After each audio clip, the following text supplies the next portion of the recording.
bersama Allah manfa'na bih. Barik lana fil hamdulillah alamin astaghfirullah al-qayyum. Assalamualaikum warahmatullahi wabarakatuh. Bismillah walhamdulillah wassalatu wassalamu ala rasulillah Sayyidina Maulana Muhammad ibn Abdullah wa ala alihi wa sahbihi wa man walah. Wa la hawla wa la quwwata illa billah subhanallah alhamdulillah wa la ilaha illallah Allahu akbar. Wa la hawla wa la quwwata illa billahil aliyyil adada kulli harfin kutiba aw yuktabu abada la bidina wa dahara dahirin. Subhanaka la ilma lana illa ma 'allamtana innaka antal alimul hakim. Nawayna ta'alluma wa ta'limun naf'a wal intifa' wa tadhakkura wa tadhkir wal ifadata wal istifada wal hatha ala tamassuki bi kitabillahi wa sunnati rasulih wa du'ai ila al huda wa dilala ala al khair ibtigha'a wajhillahi wa mardatihi wa qurbihi wa thawabihi subhanahu wa ta'ala. Melanjutkan pembahasan kemarin tentang dalil yang digunakan oleh orang-orang yang menentang pendapat yang menyatakan kedua orang tua Nabi Shallallahu Alaihi Wasallam adalah orang yang selamat di hari kiamat kelak. Summa na'ti ila nuqtatil ukhra bi khususi ummil Mustafa Shallallahu Alaihi Wasallam. وما جاء في حديث أبي هريرة رضي الله عنه بشأن استئذان النبي صلى الله عليه وسلم في الاستغفار لأمه فلم يؤذن له كما رواه مسلم وأبو داود.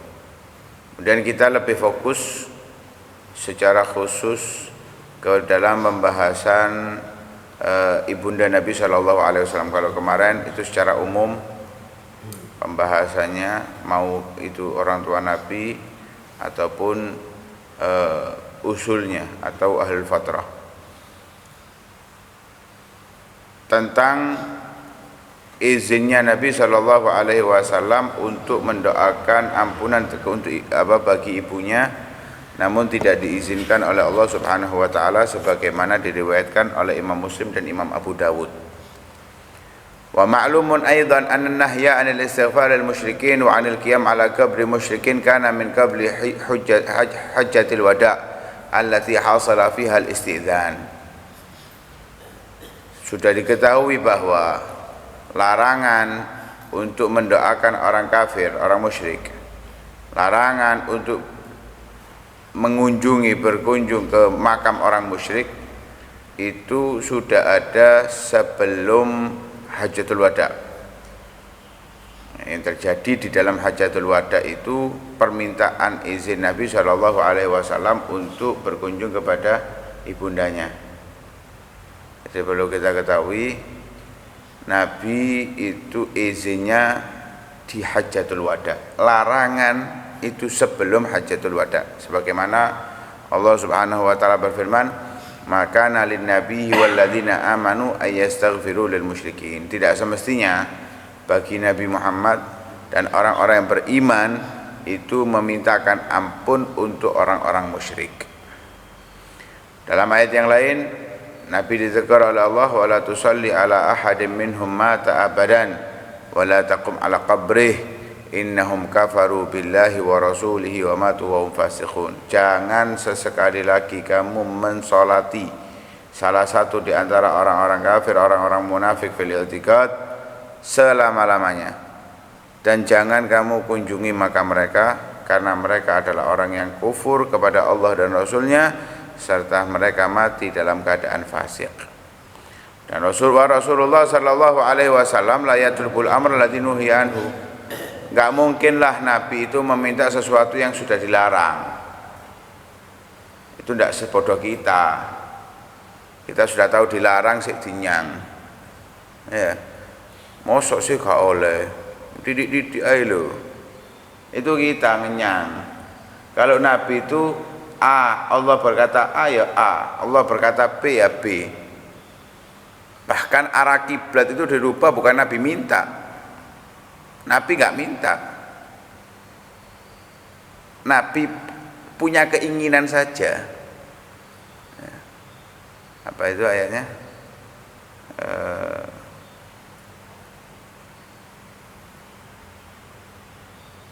Apa itu ayatnya?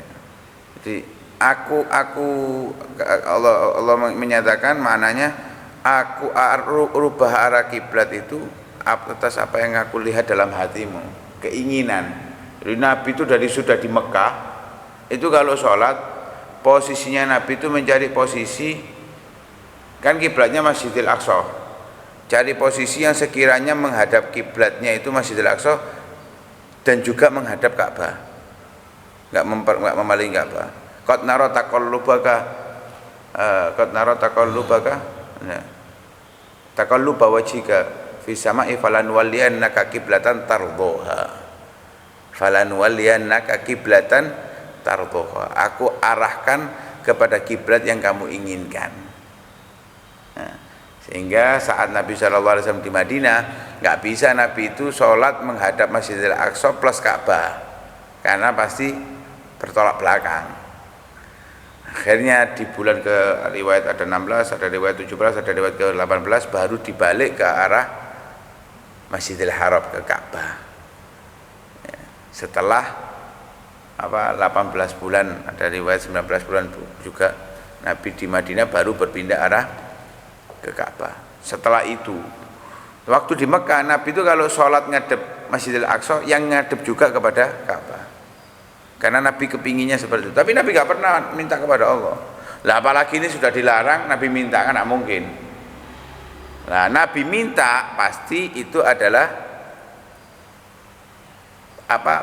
menandakan bahwa bukan larangan Allah Subhanahu wa taala. Artinya ibundanya Nabi itu bukan orang yang musyrik. Bukan orang yang musyrik.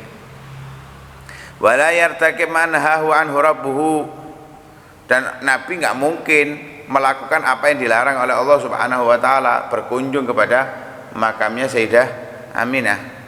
Wa huwa talabu istidzani li sifalaha wa istidzani li ziyaratiha, yaitu meminta izin untuk mendoakan dan meminta izin untuk berkunjung kepada Sayyidah Aminah.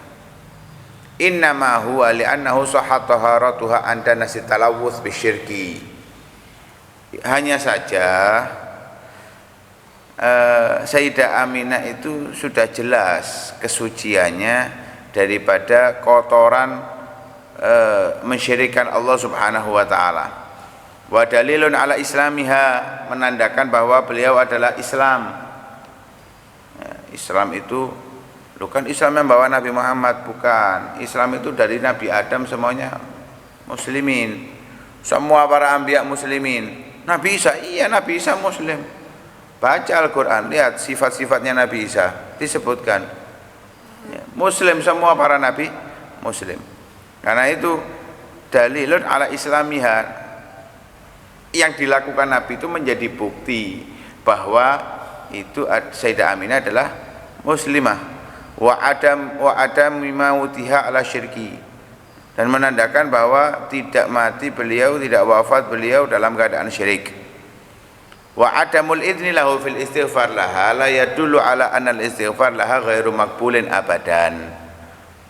Adapun Nabi saat itu dilarang memintakan ampun untuk Sayyidah Aminah, itu bukan berarti istighfarnya Nabi untuk Sayyidah Aminah itu tidak diterima selama-lamanya, tidak. Tidak. Idh yajuzu an yu'dzana fi waqtin wa la yu'dzan fi waqtin. Karena bisa jadi saat ini dilarang, di lain waktu tidak dilarang. Enggak semua perintah larangan itu terus enggak. Khamr itu awalnya enggak dilarang, kemudian dilarang, diperbolehkan lagi, kemudian dilarang. Ya. Karena itu enggak semua larangan itu selama-lamanya, tidak. Ada yang sifatnya itu selama-lamanya. Ada yang sifatnya itu enggak pas kalau sekarang. Seperti kita loh, sholat 5 waktu. Ada waktunya sudah. Sholat sunnah. Ada yang kita dilarang sholat setelah terbit fajar, setelah sholat subuh sampai terbit matahari. Kita dilarang sholat sunnah. Dilarang enggak? Dilarang. Tapi apakah selalu dilarang? Tidak. Kalau kita di Haram Makkah, Haram Madinah, di Haram Makkah enggak dilarang, kita bebas. Loh, setelah sholat subuh iya bebas, boleh. Enggak semua gitu loh. Yu'dzan fi waqtin wala yu'dzan fi waqtin. Fayu akhar ila maji'il waqtil muayyan, karena itu ditunda ke waktu yang lebih tepat. Fayustajabu inda majihi, ketika di waktu itu diijabahi permintaan ampun Rasulullah untuk Sayyidah Aminah. Waqad warada bi annallaha adzina lahu bil istighfar laha, dan ada riwayat yang menyatakan bahwa Allah mengizinkan untuk Rasulullah mendoakan ampunan untuk Sayyidah Aminah. Kama anna adamal izni bil istighfar laha la yaqtadi annaha min ahlin nar aw yaqtadi syirkaha li anna hadzal ihtimal mu'aridun bima huwa arjah minhu.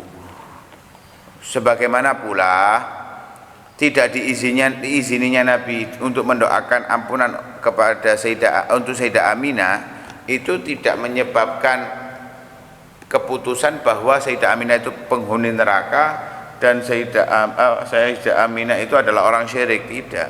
Kenapa? Kemungkinan yang menyatakan bahwa oh berarti Sayyidah Aminah itu min ahli syirik, oh Sayyidah Aminah itu min ahli nar, kemungkinan itu bertolak belakang dengan pendapat yang lebih kuat.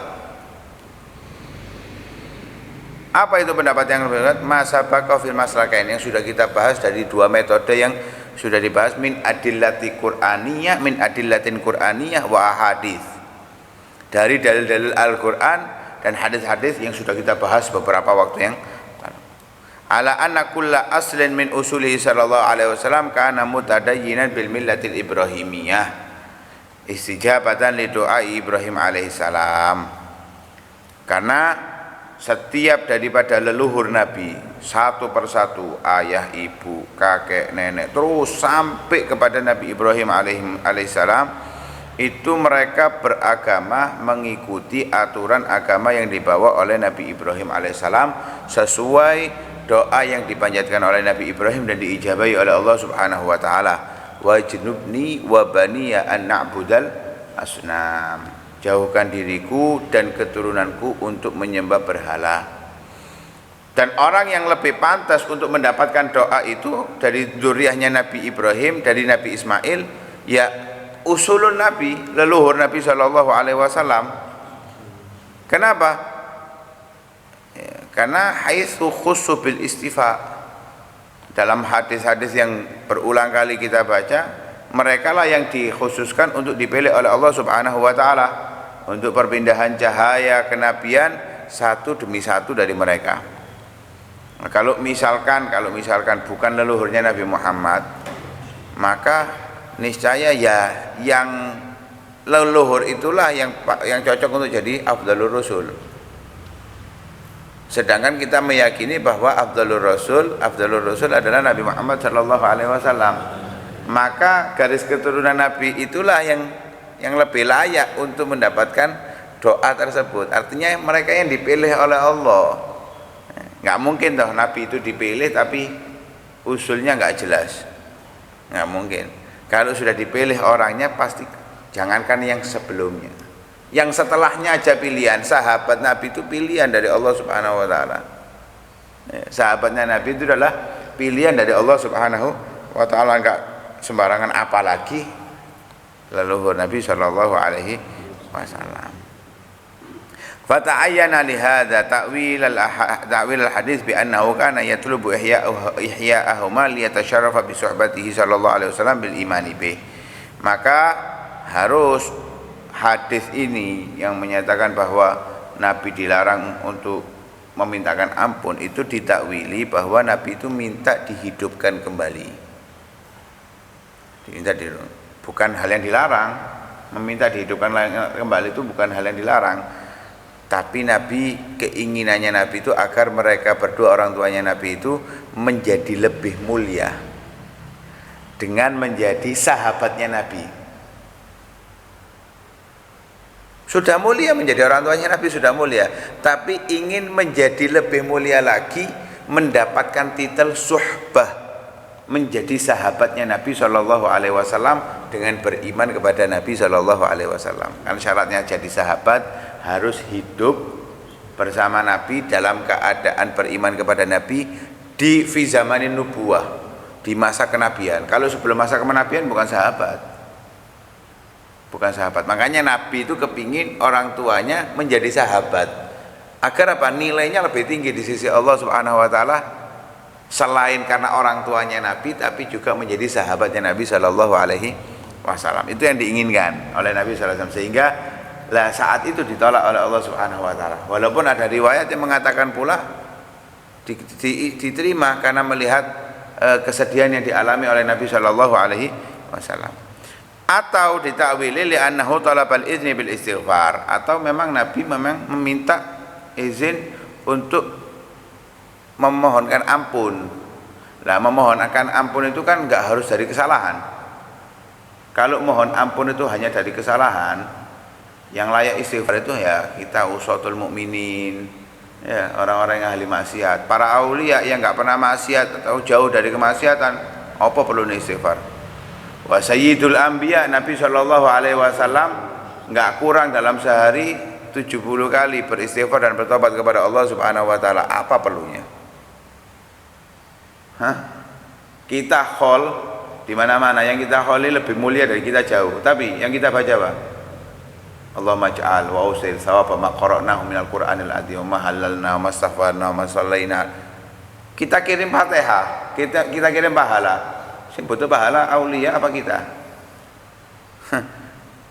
Kita sholat jenazah, yang kita sholati aulia. Allahumma ighfir lahu. Ya mestinya Allah maghfirli, yang lebih layak dapat pahala ampunan kita, bukan mereka. Tapi kenapa? Karena itu maghfirah itu enggak harus karena dosa.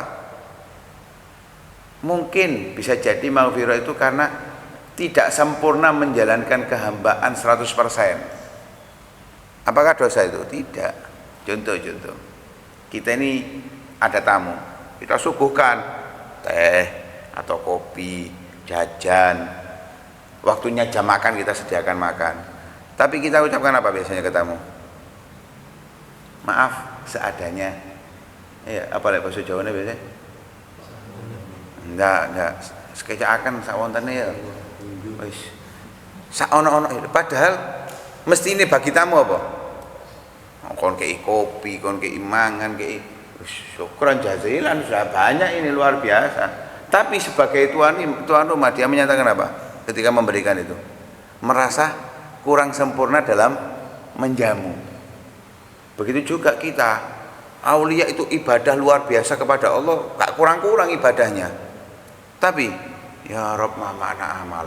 Ya Allah, aku enggak punya amal apa-apa. Kalimat la ilaha illallah yang diucapkan sehari 25.000 kali. Salawat kepada Nabi 25.000 kali. Enggak punya amal jadi ini. Ya apa?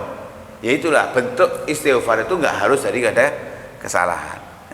Karena itu Nabi istighfar pun bukan dari bentuk kesalahan. Salah apa Nabi? Liyaghfira lakallahu ma taqaddama min dzambihi wa ma ta'akhkhar. Sudah diampuni dosa yang lalu dan akan datang. Enggak mungkin Nabi itu terjerumus dalam kemaksiatan, enggak mungkin. Tapi Nabi tetap tidak kurang sehari semalam istighfar. Bukan untuk Nabi, untuk umatnya yang dimintai oleh Allah Subhanahu wa taala. Karena itu istighfar itu tidak selalu serta-merta karena maksiat, tidak. Apalagi kalau karena maksiat ya lebih diutamakan untuk beristighfar kepada Allah Subhanahu wa taala. Waqad warada bi anna ustujiba lahu fima ba'du. Dan kalaupun diartikan istighfarnya Nabi itu memang benar-benar untuk minta ampun, itu pun sudah diijabahi oleh Allah di waktu yang lain setelah kejadian itu. Ada riwayat demikian, wallahu a'lam. Wa idza kana qad sahha fi Abi Thalib annahu ahwanu ahli an-nari 'adzaban fa inna hadza mimma yadullu ala anna abawai Nabi sallallahu alaihi wasallam laisa fin nar li annahuma law kana fiha lakana ahwana 'adzaban min Abi Thalib li annahuma ashaddu minhu qurban wa absatu udhran id lam yudrikal bi'tsah wala arada alaihi salam famtana'a bi khilafi Abi Thalib. Kalau memang benar pendapat yang menyatakan bahwa Sayyidina Abi Thalib itu berada di neraka dan beliau adalah orang yang paling ringan azabnya di sisi Allah Subhanahu wa taala. Kalau benar, karena memang perbedaan akidah Ahlussunnah wal Jamaah, ada yang mereka menyatakan bahwa Sayyidina Abi Thalib enggak muslim. Ada riwayat muslim. Karena memang saat ditawarkan oleh Nabi untuk masuk Islam nggak ngikuti. Tapi Sayyidina Abbas ya, menyatakan kepada Nabi Shallallahu Alaihi Wasallam bahwa Sayyidina Abi Thalib itu masuk Islam tapi disembunyikan keislamannya. Islamannya disembunyikan. Karena itu ahli sunnah wal jamaah ada perbedaan di situ. Kalaupun benar, maka paling ringannya azab bagi penghuni neraka adalah Sayyidina Abi Thalib. Lah kalau memang ayahnya Nabi, orang tuanya Nabi itu masuk Islam, apa enggak masuk Islam, apa bukan orang yang beriman, masuk neraka, maka orang tuanya Nabi itu ya mestinya lebih ringan azabnya. Paling ringan azabnya. Kenapa? Karena pertama, lebih dekat kondisinya dengan Nabi Shallallahu Alaihi Wasallam. Ini paman, ini ayah, ibu. Yang kedua, alasannya untuk tidak beriman dan tidak masuk Islam lebih menonjol, lebih jelas, sebab nggak nututi Nabi SAW diutus. Sedangkan Nabi juga nggak pernah mengatakan untuk keduanya ya bahwa mereka berdua ada di neraka. Adapun wa hadis abi wa abu kafinar, sebagaimana yang kita bahas kemarin, yang dimaksud adalah al murad bihi tasliyatus sa'il. Nabi itu hanya menghibur yang tanya, wa takhfif hammi, meringankan beban pikirannya, dan itu yang dikatakan oleh para pembesar ulama. Wa idza kana al maqsudu dhahirahu fal murad, kalau memang yang dimaksud daripada inna abaka wa abi finnar itu, kalau memang yang di arti zahirnya yang diambil, maka fal murad bil ab adalah Abu Thalib. Yang dimaksud dengan ab itu adalah Abu Thalib, sesuai pada hadis yang menyatakan bahwa Abu Thalib finnar dan mendapatkan azab yang paling ringan. Fal Arab tatul aban, karena orang Arab itu biasa memanggil paman itu ayah. Ya, orang Arab, sebagaimana ayat Al-Quran kemarin juga sudah kita bahas. Wa khitaman fala dilalata bi ayyi syaklin min al-ashkal ala wuqi syirki min abawi Rasul sallallahu alaihi wasallam kama dhahaba al-ba'du wala haula wala quwwata illa billah. Menjadi penutup pembahasan kita kali ini bahwa tidak ada bukti dengan berbagai macam alasan atas terjerumusnya kedua orang tua Nabi sallallahu alaihi wasallam di dalam kesyirikan, sebagaimana itu menjadi pendapat sebagian orang. Haula wala quwwata illa billah. Bal huma min dzurriyyati Ibrahim alladzina da'a Ibrahim lahum bil Islam. Bahkan mereka berdua adalah keturunan Nabi Ibrahim yang didoakan oleh Nabi Ibrahim untuk memeluk agama Islam. Wa da'a bi ba'tsir Rasul sallallahu alaihi wasallam minhum. Beliau juga berdoa untuk diutus Rasul sallallahu alaihi wasallam di kalangan mereka. Faqabilallahu da'watahu. Allah terima doanya Nabi Ibrahim. Wa hafidha millatahu. Allah jaga agamanya Nabi Ibrahim. Hatta kharaja Rasul, sampai keluarnya Rasul sallallahu alaihi wasallam min hadhihi sulalah tahirah, dari ke garis keturunan yang suci ini. Min naslin tayyibin mutasalsilin tahirin an tahirin wa tayyibin an tayyibin. Dari garis keturunan orang yang baik turun ke orang yang baik, orang yang baik turun ke orang yang baik, sampai kepada Rasul sallallahu alaihi wasallam. Fallahu a'lamu haitsu yaj'alu risalatah. Allah lebih tahu untuk meletakkan kerasulannya kepada siapa. Enggak mungkin Allah memilih sembarang orang, pilih daripada orang-orang yang beragama yang baik, dari beragama yang baik sampai kepada Nabi Ibrahim alaihissalam. Wallahu a'lam. Hadratin Nabi sallallahu alaihi wasallam. Al-Fatihah.